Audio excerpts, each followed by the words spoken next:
তো এখন আল্লাহ রাব্বুল আলামিন তো বললেন যে আমার রশিটা চেপে ধর।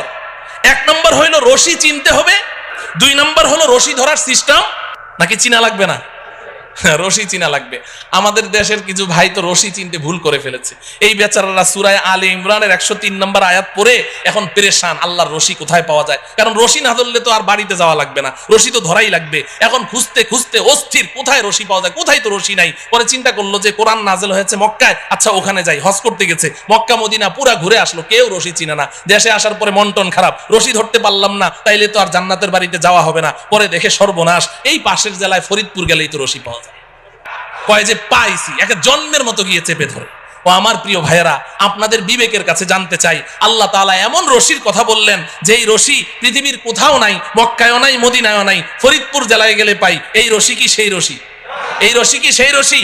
তাইলে কি আমরা সবাই একমত হতে পারি যে আমাদের যে সমস্ত ভাইয়েরা ওই ফরিদপুরের 8 রশিতে গিয়ে হাত দিয়েছে তারা রশি চিনতে ভুল করেছে? যদি এই এলাকায় কেউ থাকেন আজকে তওবা করবেন, আজকে তওবা করবেন। করবো তো ইনশাআল্লাহ।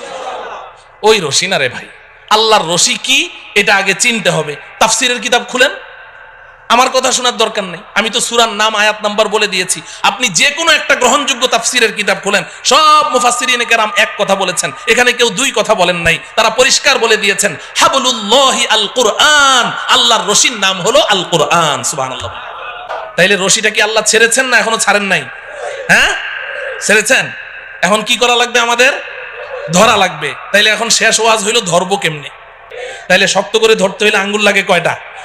আল্লাহর রশি ধরতেও আঙ্গুল লাগবে 5টা। সুবহানাল্লাহ বলেন।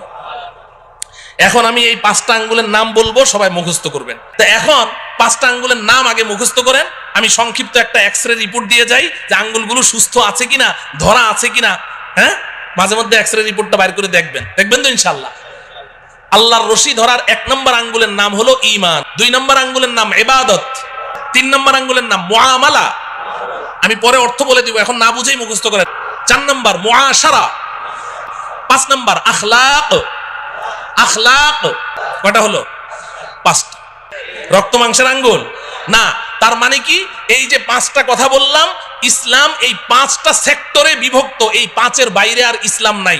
আমাকে আপনাকে প্রত্যেককে এই 5ও সেক্টরে খাঁটি মুসলিম হতে হবে। তাহলে 5টা আঙ্গুল সহি শুদ্ধ আছে, আল্লাহর রশি ধরা আছে। এবার অপেক্ষায় থাকেন, আল্লাহ টান মারবে, ঝুলে থাকবেন তো সোজা আসল বাড়ি জান্নাতে পৌঁছে যাবে।